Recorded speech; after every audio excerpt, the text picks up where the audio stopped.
Good morning, Alex and friends. I'm Grace. Today is Saturday, August 16th, 2025, and you're listening to Alex's News.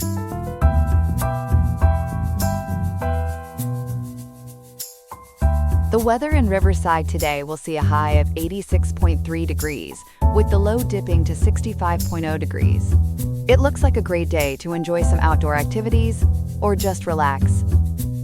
After the break, we'll be diving into crucial questions surrounding a new law proposed by the Trump administration.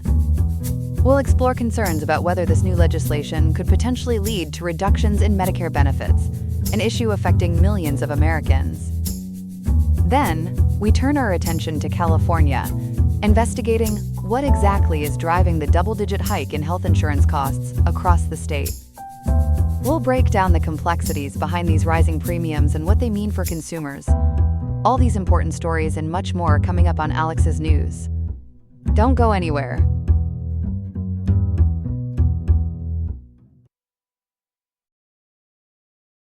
Okay, let's turn our attention to a critical issue affecting millions of Americans and the nation's financial health. We're talking about Medicare and some very concerning warnings coming out of Washington. For more on this, we turn to our very own Ethan, who has been keeping a close eye on the latest developments. Ethan, what's the buzz on Capitol Hill regarding Medicare? Grace, it's not a buzz, but a blaring siren. From the Nonpartisan Congressional Budget Office, the CBO, they warn that federal budget deficits, primarily those from President Donald Trump's new tax and spending law, could trigger automatic cuts to Medicare unless Congress acts immediately. So this new law is causing the problem. What is it, and how does it specifically lead to Medicare cuts? The problem, Grace, stems from President Trump's law, known informally as the, quote, One Big Beautiful Bill Act, end quote, signed on July 4th, 2025. This act is projected to add between $2.3 trillion and $3.4 trillion to the federal deficit over the next decade, according to ABC News. This large deficit increase triggers the Statutory Pay-As-You-Go Act of 2010, or PAYGO. This law mandates spending cuts if new legislation increases the federal deficit, and Medicare is unfortunately not exempt, unlike Social Security, as noted by Reddit and Gemini Flash.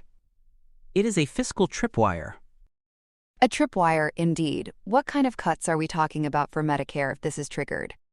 Significant ones, Grace. The CBO estimates Medicare could face reductions of as much as $491 billion between 2027 and 2034, according to ABC News and the Salem News. Other analyses, cited by Gemini Flash, indicate cuts up to $536 billion. These automatic Medicare cuts are capped at 4% annually, potentially amounting to approximately $45 billion for fiscal year 2026 alone. How would this impact patients and providers, especially those rural hospitals struggling? These cuts would primarily affect Medicare benefit payments, Grace, including reimbursements to hospitals and doctors. Health economists worry a 4% cut would strain the system, especially for rural hospitals that heavily rely on Medicare funding and are already struggling, as reported by ABC News. It is certainly a bitter pill to swallow. What's the timeline for Congress to act? When does this potential axe fall? The clock is ticking, Grace. The CBO confirmed in July 2025 that the One Big Beautiful Bill Act's deficit impact would trigger PAYGO, with mandatory cuts starting in fiscal year 2026. Congress must act before February 2026, which is about 5.5 months from now, when the Office of Management and Budget would be required to order sequestration. Has Congress prevented these kinds of cuts before? What's the historical precedent? Absolutely, Grace. The historical precedent is quite encouraging. According to Gemini Flash, since the PAYGO Act was enacted in 2010, a statutory PAYGO sequestration has never actually been allowed to take effect. Congress has consistently intervened under both Democratic and Republican administrations, finding ways to waive or offset these cuts every single time. That's reassuring. Given this history, what's the expectation? Will they waive these cuts again? The widespread expectation, Grace, is that lawmakers will indeed intervene to prevent these cuts, as their impact would be considered, quote, politically and practically untenable, end quote, according to Gemini Flash. However, because the One Big Beautiful Bill Act passed under reconciliation, a distinct legislative effort needing 60 votes in the Senate will be required. What are the political reactions and what's being discussed to prevent this? Political reactions are divided, Grace.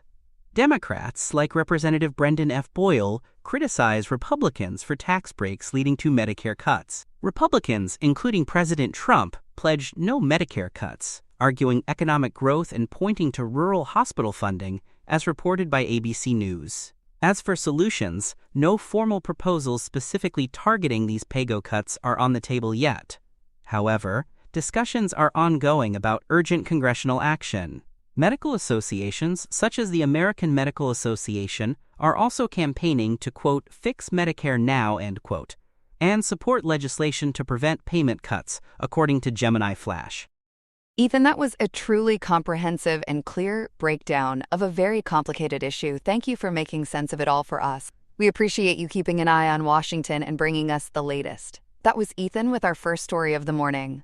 When we come back, we have another developing situation to discuss. Welcome back to our morning broadcast.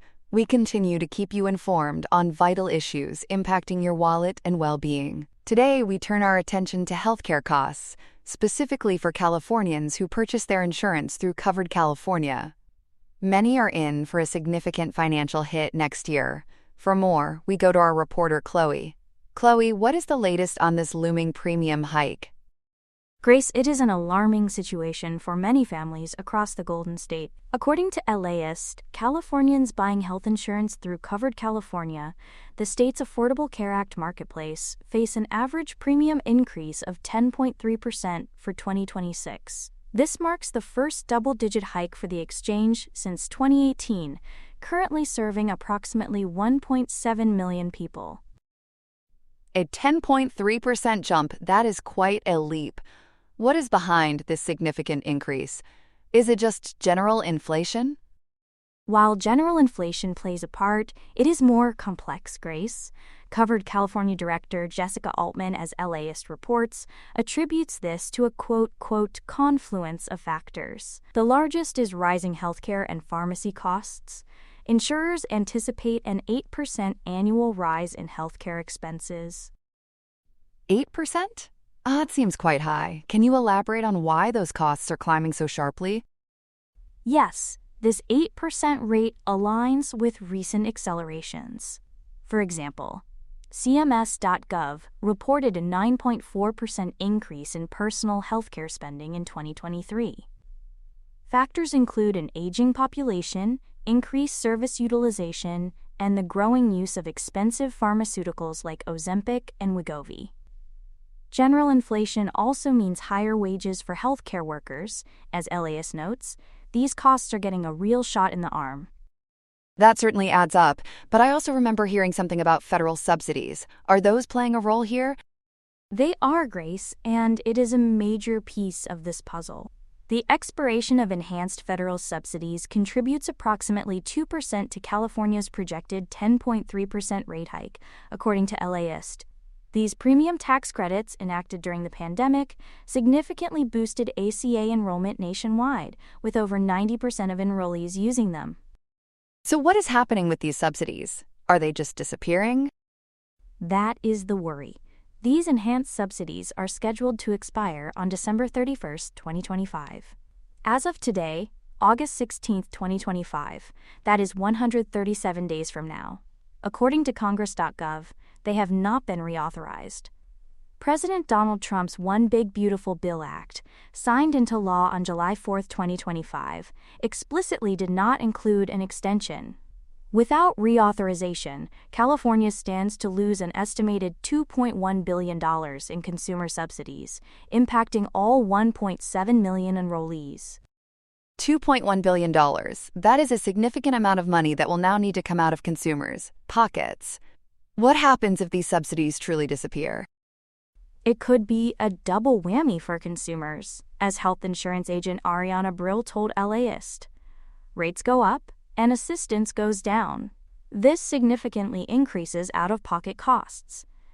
Experts like Matthew McGough from KFF's ACA program caution that if costs rise, healthier individuals might drop coverage first.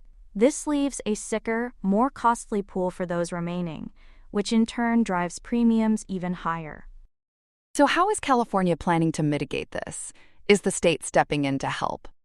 California is trying to cushion the blow for some. According to coveredca.com, the state plans to spend $190 million to maintain subsidies for its lowest-income members.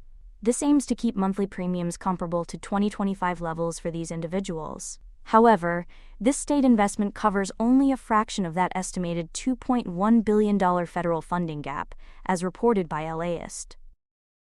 $190 million certainly sounds like a lot, but not when compared to a $2.1 billion gap. We have talked about double-digit hikes. Is this truly unprecedented for covered California, or has this happened before?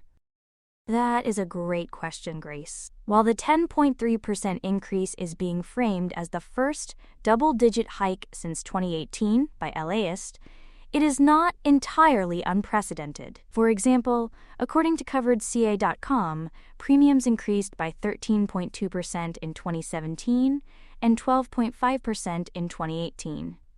The 2018 hike was largely driven by federal policy uncertainties and the return of the health insurance tax, according to California Healthline.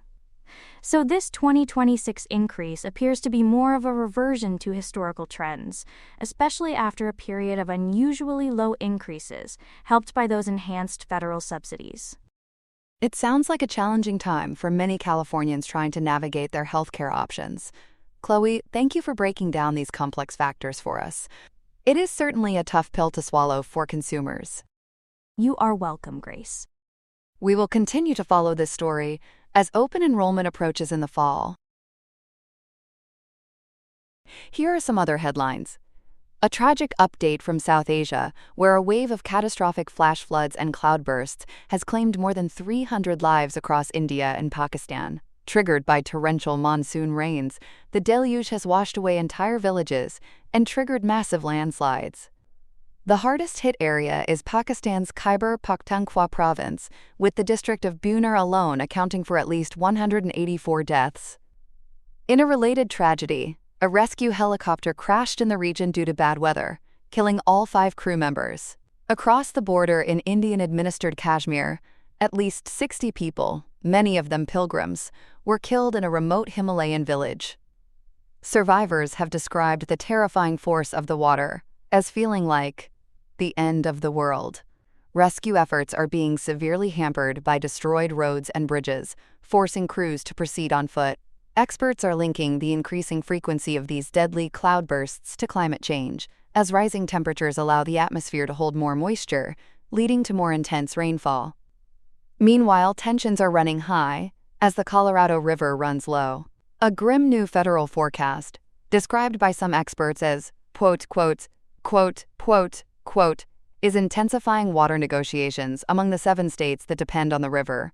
The projections show Lake Mead and Lake Powell at alarmingly low levels, triggering a 5th consecutive year of water shortages. This means mandatory cuts are on the way for Arizona, Nevada, and Mexico starting in 2026. The bleak outlook has put negotiations for a new water management plan at a breaking point. The core conflict is between the lower basin states of Arizona, California, and Nevada, who want all 7 states to share cuts, and the upper basin states of Colorado, New Mexico, Utah, and Wyoming. The upper basin argues its water use is already being naturally reduced by diminished snowpack and is pushing back against mandatory cuts. The pressure is on for the states to pool their resources and find a solution before the current agreement dries up in 2026. Travel plans for thousands of Canadians have been grounded this morning as Air Canada has suspended all mainline and Rouge operations. The shutdown comes after the airline failed to reach an agreement with its 10,000 flight attendants, who launched a strike just after midnight. It seems negotiations over wages and unpaid work failed to take off. The union, CUPE, argues that starting wages are too low and that its members are not paid for crucial duties like pre-flight safety checks and boarding. Air Canada's latest offer was rejected, and with picket lines now forming at major airports, it looks like this labor dispute is in for a long haul. Get ready for a shock to your wallet, as electricity prices are surging at more than double the rate of general inflation. A perfect storm of factors is powering up the pressure on household budgets. These include soaring natural gas costs, a massive increase in demand from power-hungry data centers and electric vehicles, and the costly but necessary job of upgrading the nation's aging electrical grid. With some reports showing grid costs now account for half of a customer's bill, it's clear consumers are bearing the brunt of these escalating expenses. And finally, a global effort to tackle plastic pollution has been, well, trashed. Hopes for a legally binding UN treaty were dashed as talks in Geneva collapsed this week. The negotiations hit a stalemate over whether to include production caps on new plastic. A coalition of about 100 countries pushed for the caps, but a bloc of fossil fuel-producing nations, including the US, Russia, and Saudi Arabia, blocked the measure. The failure means the world's focus now shifts back to the familiar mantra of reduce, reuse, and recycle, an approach many critics say is not enough to stem the tide of plastic waste. That's all we have for now. Today's episode was made by Alexander King with Claude Sonnet 4.0, Gemini Pro 2.5, Gemini Flash 2.5, and Google Cloud Text-to-Speech. I hope you have a great day. I'll see you tomorrow, Alex.